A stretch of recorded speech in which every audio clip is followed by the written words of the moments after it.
আসসালামু আলাইকুম। আরেকটা ছুটির দিনের ভিডিও নিয়ে আসলাম। আমরা যে মানা রেডি হয়ে মানা বাইকের কাছে দৌড়ালো, আমরা একটু ঘুরতে গিয়েছিলাম। এটা বেশ কিছুদিন আগের ভিডিও। আমরা দিয়াবাড়ি গিয়েছিলাম, অনেক দিন পর দিয়াবাড়ি গেলাম। তো দিয়াবাড়ি যে আমি কিছুই চিনতে পারতেছি না, প্রায় 5-6 বছর পর আমরা দিয়াবাড়ি আসলাম।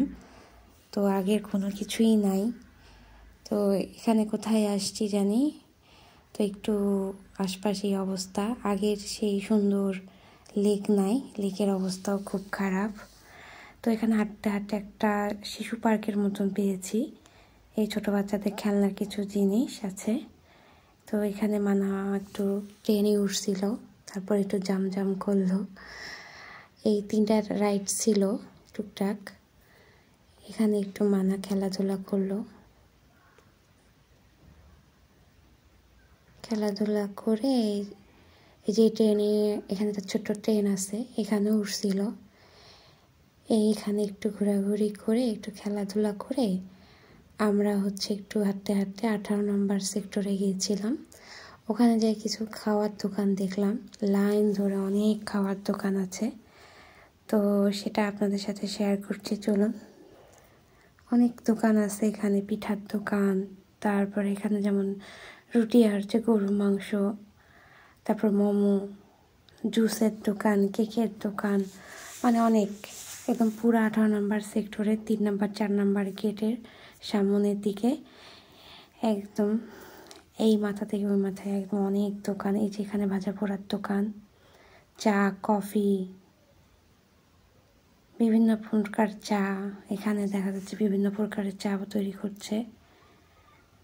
এখানে ফুচকা, চটপটি, মানে প্রায় সব কিছুর দোকান আছে। তো আমরাও 2-1টা খাওয়া দাওয়া করবো এখানে। একটু ভাবতেছি কি খাবো, তাই একটু দোকানগুলো ঘুরে দেখতেছি। এখানে চায়ের দোকান,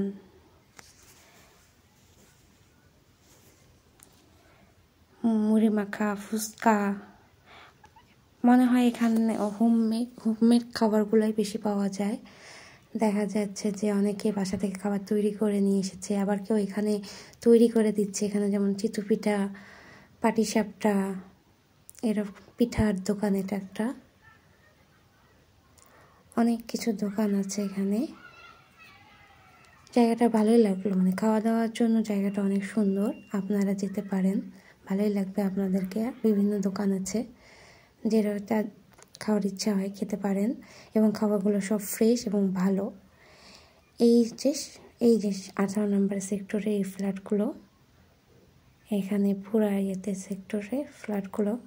আমি যখন আগে আসছিলাম তখন দেখা যাচ্ছে এই জায়গাগুলো ফাঁকাই ছিল, এখন দেখেন বিল্ডিং হয়ে গেছে। এই 5-6 বছরের ব্যবধানে সব বিল্ডিং হয়ে গেছে। আমি এখানে কিছু ভাজা পোড়া খেয়েছি, চা খেয়েছি, আর একটু পিঠা খেয়েছি। আল্লাহ হাফেজ।